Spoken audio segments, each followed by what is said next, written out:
வணக்கம். திசைகளின் 10 மணி செய்திகள். பள்ளிவாசல் நிலத்தில் கட்டப்பட்ட வழிபாட்டு தளம் இடிக்கப்படும். அமருடின் ஷாரி திட்டவட்டம். டெங்கிலில் பள்ளிவாசல் கட்ட திட்டமிடப்பட்டுள்ள இடத்தில் உள்ள தனியார் வழிபாட்டு தளம் காலி செய்யப்படாவிட்டால் இடிக்கப்படும் என்று ஸ்லாங்கூர் மாநில முதல்வர் அமருடின் ஷாரி தெரிவித்துள்ளார். அப்பகுதி முஸ்லிம்களின் நலனுக்காக இந்த பிரச்சினை உடனடியாக தீர்க்கப்பட வேண்டும் என்று ஸ்லாங்கூர் ஆட்சியாளர் சுல்தான் ஷரஃபுடின் இத்ரிஸ் ஷாவின் விருப்பத்திற்கு ஏற்ப இது இருக்கும் என்று அவர் கூறினார். அந்த இடம் அதிகாரப்பூர்வமாக சொந்தமாக்கப்பட்ட நிலம் அல்ல என்றும் மாநில சட்டங்கள் அல்லது கூட்டரசு அரசியலமைப்பின்படி அந்த இருப்பு சட்டப்பூர்வமாக அங்கீகரிக்கப்படவில்லை என்றும் அவர் வலியுறுத்தினார். அது ஒரு தனிப்பட்ட வழிபாட்டு தலம் மட்டுமே, பதிவு செய்யப்பட்ட வழிபாட்டு தலம் அல்ல. எனவே அப்பகுதி முஸ்லிம் சமூகத்தின் நலனுக்காக பள்ளிவாசல் கட்டுவதற்கு ஒதுக்கப்பட்ட நிலத்தில் அமைந்திருப்பது முறையற்றது என்று அவர் தெரிவித்தார். இந்த பிரச்சினை 1 மாதத்திற்குள் மாநில அரசால் தீர்க்கப்படும் என்றும் வழிபாட்டு தலத்தின் உரிமையாளர் அந்த இடத்தை காலி செய்ய ஒப்புக்கொண்டதாகவும் அமருடின் கூறினார். இந்த விவகாரத்தில் நாங்கள் உறுதியாக இருக்கிறோம். அதே நேரத்தில் இன மத நல்லிணக்கம் தொடர்ந்து பாதுகாக்கப்படும் என்றும் அவர் தெரிவித்தார். மலேசியாவின் மாட்சிமை தங்கிய பேரரசர் சுல்தான் இப்ராஹிமும் பேரரசியார் ராஜா ஜரீத் சோஃபியாவும் நாட்டில் உள்ள அனைத்து சீக்கிய இந்திய சமூகத்தினருக்கும் வைசாக்கி தின வாழ்த்துகளையும் சித்திரை புத்தாண்டு வாழ்த்துகளையும் தெரிவித்துள்ளனர். இந்த ஆண்டு கொண்டாட்டங்கள் அனைவருக்கும் அதிக மகிழ்ச்சியையும் நல்வாழ்வையும் தர வேண்டும் என்று அவர்கள் வாழ்த்தியுள்ளனர். மத இன வேறுபாடுகள் இன்றி மக்கள் மத்தியில் நிலவும் ஒற்றுமையை நாட்டின் வளமைக்கு அடித்தளம் என்று மாட்சிமை தங்கிய பேரரசர் குறிப்பிட்டுள்ளார். இந்த ஆண்டு அனைவருக்கும் மகிழ்ச்சியையும் நல்வாழ்வையும் கொண்டு வரட்டும் என்று அவர்கள் வாழ்த்தினர். தொழிலாளர்களுக்கான அனைத்து சேவைகள் மையத்தை உருவாக்குவது தொழிலாளர் தொடர்பான எந்தவொரு பிரச்சனையையும் எளிதாக நிர்வகிப்பதற்கான முயற்சியாகும். இந்த மையம் அனைத்து தொழிலாளர் சேவைகளையும் ஒன்றிணைத்து முதலாளி தொழிலாளர்கள் உட்பட அனைத்து தரப்பினருக்கும் வசதியாக இருக்கும் என்று மனிதவள அமைச்சர் ஸ்டீவன் சிம் தெரிவித்தார். நாட்டின் தொழிலாளர் நலனை பாதுகாக்க ஒரே கொடையின் கீழ் அனைத்து தொழிலாளர் சேவை மையத்தை நிறுவுவதற்கான திட்டத்தை விரைவில் அறிவிப்பேன் என்றார். இதன் மூலம் தொழிலாளர்கள், முதலாளிகள், மனிதவள மேலாளர்கள் ஆகியோர் பயன் அடைவார்கள். நாட்டில் தொழிலாளர் தொடர்பான ஏதேனும் பிரச்சனைகள் இருந்தால் அவர்கள் நேரடியாக இந்த மையத்தை அணுகலாம். பினாங்கு DAPயின் ஈகை திருநாள் பொது விருந்தோம்பல் விழாவில் உரையாற்றும் போது அவர் இவ்வாறு கூறினார். மேலும் மாநில அரசுடன் இணைந்து இந்த முயற்சியை தொடங்கும் முதல் மாநிலமாக பினாங்கு இருக்கும் என்று அவர் குறிப்பிட்டார். இந்த மையம் நாடு முழுவதும் நிறுவப்படும். ஆனால் இந்த முன்னோடி திட்டம் பினாங்கில் தொடங்கப்படும். இது தொடர்பாக மாநில அரசுடன் இணைந்து பணியாற்றுவேன் என்றும் அவர் கூறினார். புத்ரா ஹைட்ஸில் நிலத்தடி எரிவாயு குழாய் வெடிப்பு சம்பவத்தில் பாதிக்கப்பட்டவர்களுக்காக சாலை போக்குவரத்து துறை JPJ நடமாடும் சேவை மையம் மூலம் வாகன பதிவுச் சான்றிதழ்கள், ஓட்டுநர் உரிமங்கள், சாலை வரி ஆவணங்கள் என மொத்தம் 221 மாற்று ஆவணங்களை வழங்கியுள்ளது. ஏப்ரல் 3 முதல் 6 வரை புத்ரா ஹைட்ஸ் பள்ளிவாசலில் உள்ள தற்காலிக தங்குமிட மையத்தில் அமைக்கப்பட்டிருந்த JPJ சேவை மையத்தில் இந்த பதிவு மேற்கொள்ளப்பட்டதாக அதன் தலைமை இயக்குனர் டத்தோ ID ஃபட்லி ராம்லி தெரிவித்தார்.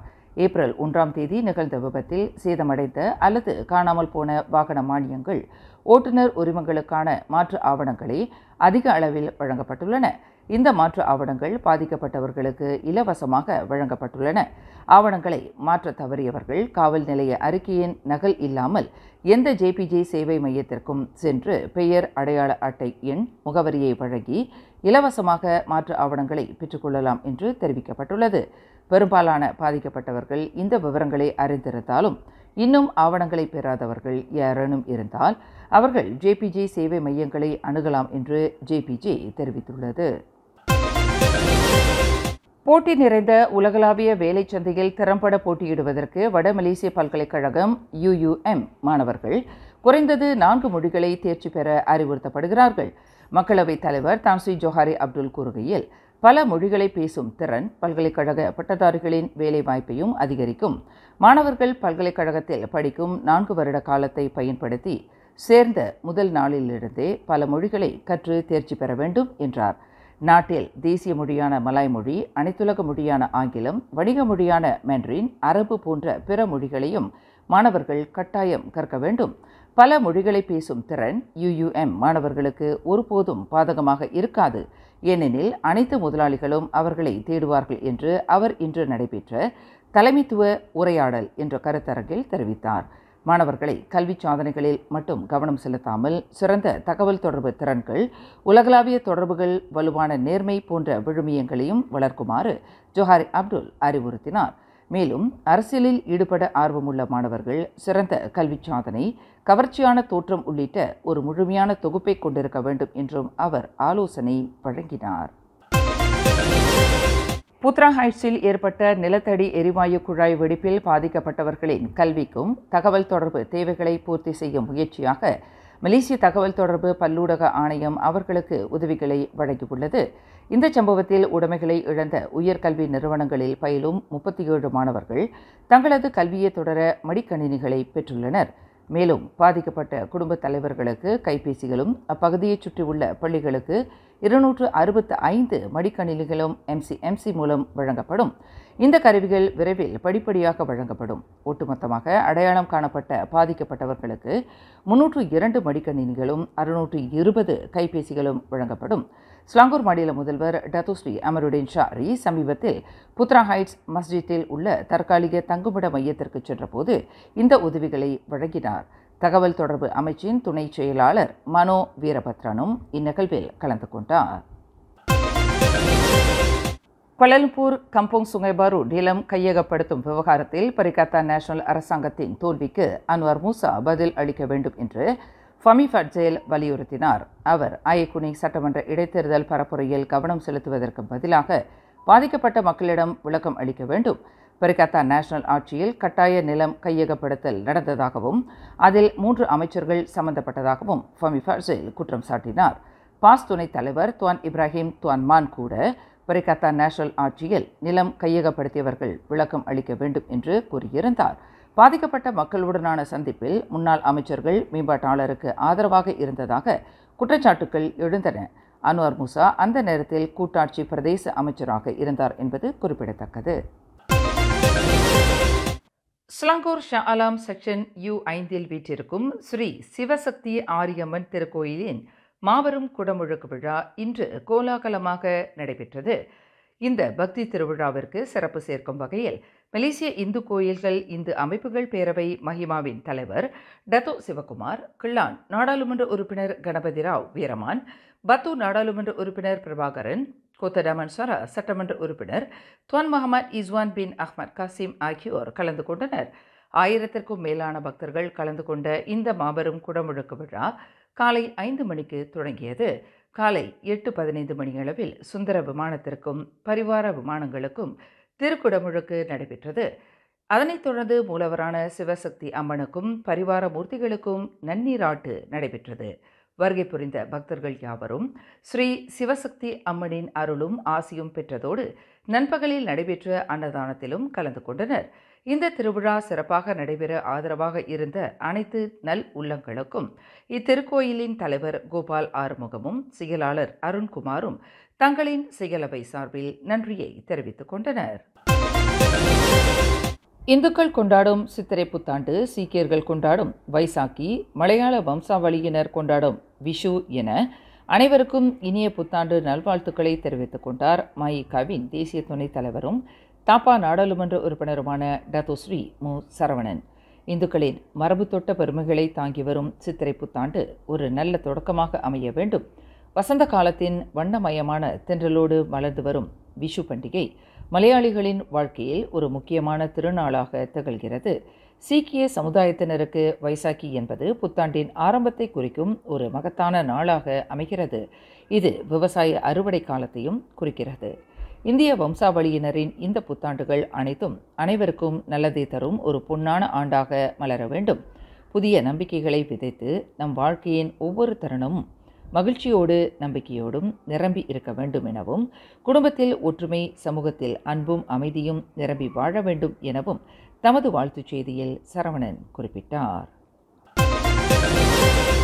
நேற்று மாலை பண்டாசுரனியா டோல் சாவடியிலிருந்து சைபஜயா நோக்கி செல்லும் சாலையில் பிரேக் செயல் இழந்ததாக நம்பப்படும் லாரி ஒன்று மோதியதில் 15 வாகனங்கள் சேதமடைந்தன.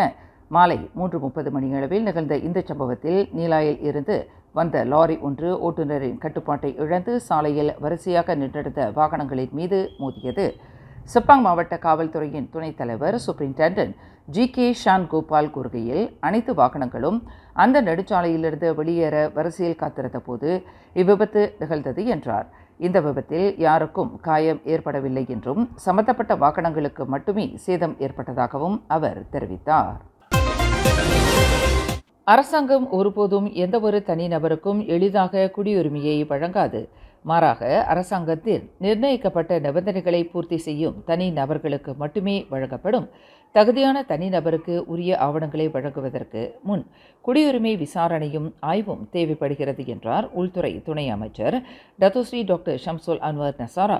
இதற்கிடையில் தேசிய பதிவுத்துறை செயல்படுத்தும் முக்கார் திட்டம் கிராமப்புற புறநகர் பகுதிகளில் உள்ளவர்களுக்கு பதிவு முறையை எளிதாக்குவதற்கான ஒரு நடவடிக்கையாகும். அடையாள ஆவணங்களை உருவாக்குதல், பிறப்புச் சான்றிதழை பதிவு செய்தல் போன்ற விவகாரங்களுக்கு JPN அலுவலகத்திற்கு செல்ல வேண்டியதில்லை. JPN அதிகாரிகள் ஆவணங்கள் தொடர்பான பிரச்சினைகளை தீர்ப்பது உட்பட ஆலோசனை சேவைகளை வழங்குவதற்காக தேவையான வசதிகளுடன் கிராமப்புறங்களுக்கு செல்வார்கள் என்றும் அவர் மேலும் கூறினார்.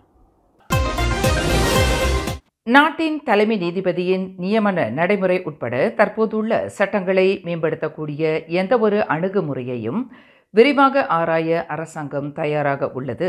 இது தொடர்பாக பல்வேறு தரப்பினரின் கருத்துக்களையும் நியமன நடைமுறையில் பிரதமரின் பங்களிப்பையும் அரசாங்கம் அறிந்திருக்கிறது என்று தகவல் தொடர்பு அமைச்சர் டத்தோ ஃபமி ஃபட்சேல் தெரிவித்தார். நீதித்துறை நியமன ஆணைய சட்டத்தையே எதிர்த்து நீதிமன்றத்தில் வழக்கு தாக்கல் செய்யப்பட்டுள்ளதை அமைச்சரவை கவனத்தில் கொண்டுள்ளது. எனவே சட்டத்தை மேம்படுத்துவதற்கான சிறந்த வழிகள் என்னவென்று அமைச்சரவை ஆராய்ந்து விரிவாக பார்க்கும் என்றும் அவர் கூறினார். ஒற்றுமை அரசாங்கத்தின் செய்தி தொடர்பாளரான ஃபமி ஃபட்சேல், மடானி அரசாங்கத்தின் கீழ் சட்ட திருத்தத்திற்காகவும் புதிய சட்டங்களை இயற்றுவதற்காகவும் இதுவரை 80 சட்டங்கள் நாடாளுமன்றத்தில் கொண்டு வரப்பட்டுள்ளன என்றார். நாட்டின் நிர்வாகத்தையும் மக்களாட்சி அமைப்பையும் வலுப்படுத்துவதில் அரசாங்கம் உறுதியாக உள்ளது என்பதற்கு இதுவே சான்று. தலைமை நீதிபதி துன் தங்கு மைமூன் துவான்மாட் சமீபத்தில் மல்டாவில் நடைபெற்ற 24வது காமன்வெல்த் சட்ட மாநாட்டில் ஆற்றிய உரையின் பின்னணியில் அவர் இவ்வாறு கருத்து தெரிவித்தார். அந்த உரையில் நீதிபதிகள் நியமனத்தில் பேரரசருக்கு பிரதமர் ஆலோசனை வழங்கும் பங்கை நீக்குவதற்காக நீதித்துறை நியமன ஆணைய சட்டம் 2009 திருத்தம் செய்வது குறித்து பேசப்பட்டது. முன்னதாக தங்கு மைமூனின் கருத்துக்கு முன்னாள் பிரதமர் அலுவலக அமைச்சர் டத்தோஸ்ரீ முகமது நஸ்ரி அசீஸ் கண்டனம் தெரிவித்திருந்தார். இது மலேசியாவின் நற்பெயருக்கு களங்கம் விளைவிப்பதுடன் பிரதமர் டத்தோஸ்ரீ அன்வார் இப்ராஹிமின் நற்பெயரையும் பாதிக்கும் என்று அவர் கூறினார். எனவே தங்கு மைமூன் மீது கடுமையான நடவடிக்கை எடுக்க அரசாங்கத்தை அவர் வலியுறுத்தினார். மேலும் செய்திகளை தெரிந்து கொள்ள கீழே இருக்கும் பெல் பட்டனை அழுத்துங்கள். உங்கள் மகிழ்ச்சியை வெளிப்படுத்த லைக் மற்றும் ஷேர் செய்யுங்கள். தொடர்ந்து திசைகளோடு இணைந்திருக்க சப்ஸ்கிரைப் செய்யுங்கள்.